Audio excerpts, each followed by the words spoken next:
안녕하세요. 백세살롱입니다.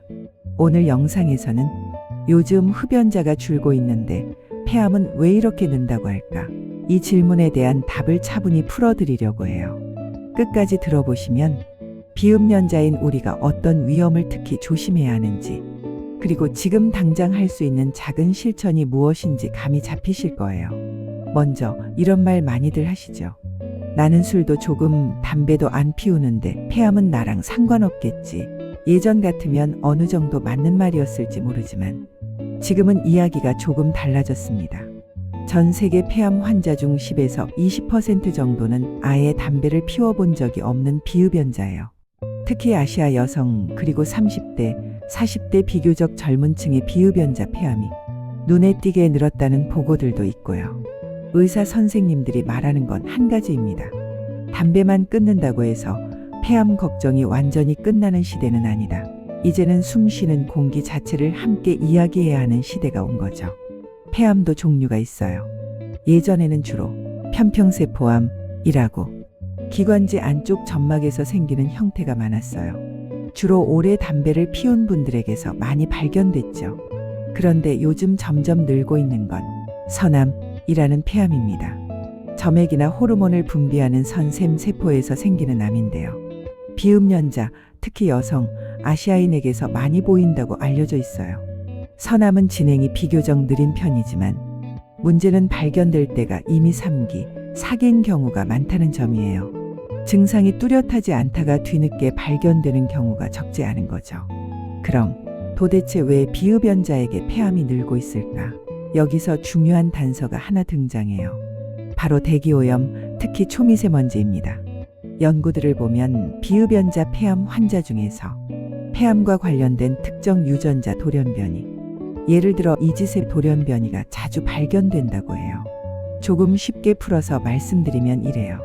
우리 몸속 세포에는 나이가 들수록 혹은 여러 가지 이유로 조금씩 작은 상처, 돌연변이가 생깁니다. 그렇다고 해서 당장 암이 되는 건 아니에요.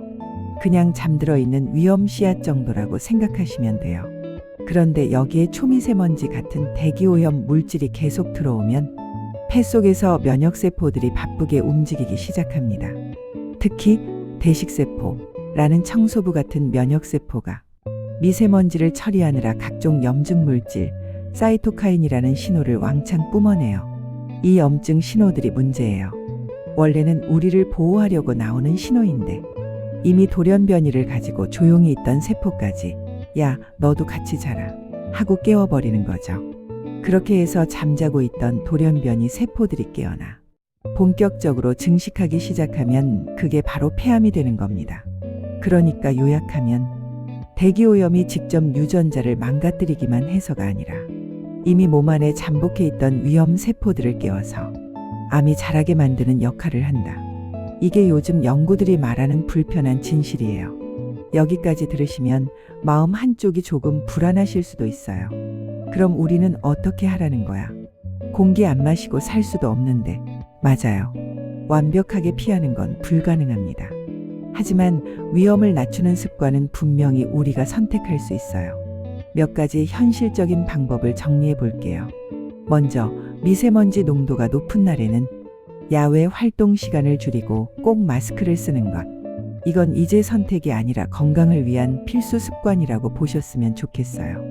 특히 폐가 약한 분들, 과거에 폐렴이나 결핵, 만성기관지염 같은 병을 앓으셨던 분, 가족 중에 폐암 환자가 있었던 분들은 미세먼지 나쁨 이상일 때는 가급적 오래 걷거나 운동하지 않는 편이 좋습니다. 집안 공기도 가끔은 환기를 시키되 먼지가 심한 시간대는 창문을 꼭 닫아두는 것도 필요하고요. 둘째로 정기검진을 너무 미루지 마세요. 담배를 안 피우신 분들이 더 방심하기 쉽거든요.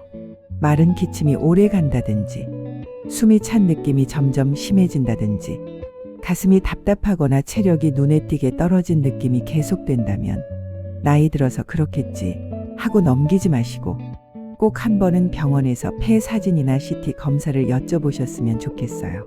셋째는 몸 전체의 염증을 줄이는 생활 습관입니다.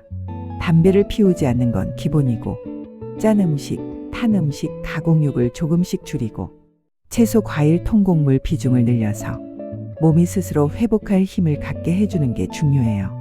가벼운 걷기 운동을 꾸준히 하면서 체력을 유지하는 것도 역시 우리 면역 시스템이 건강하게 작동하도록 돕는 길이고요. 마지막으로 한 가지를 꼭 말씀드리고 싶어요. 오늘 이야기의 포인트는 세상은 점점 더 위험해지고 있다. 겁나서 살 수가 없다.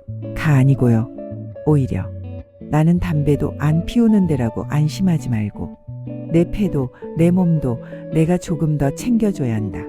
이 마음을 갖자는 데 있어요. 대기오염이라는 건 개인이 바꾸기 어려운 거대한 문제지만 그 안에서도 내 몸을 지키는 작은 선택들은 어느 누구도 대신해 줄 수 없습니다. 오늘 영상이 이제부터는 미세먼지 예보도 그냥 스쳐 지나가지 말고 내 폐 건강을 위한 신호로 받아들여야겠다 하는 작은 전환점이 되셨다면 좋겠어요. 혹시 주변에 담배도 안 피우는데 폐는 괜찮겠지 하고 계신 가족이나 친구가 있다면 이 영상을 한번 같이 보셔도 좋겠습니다. 영상이 도움이 되셨다면 구독과 좋아요 그리고 알림 설정 꼭 부탁드리고요. 여러분은 미세먼지 많은 날 평소에 어떻게 관리하고 계신지 댓글로도 나눠주세요. 당신의 작은 실천이 다른 분들께 큰 힌트가 됩니다. 오늘도 끝까지 함께 걸어주셔서 감사합니다. 여기는 당신의 80대 90대를 함께 준비하는 100세 살롱입니다.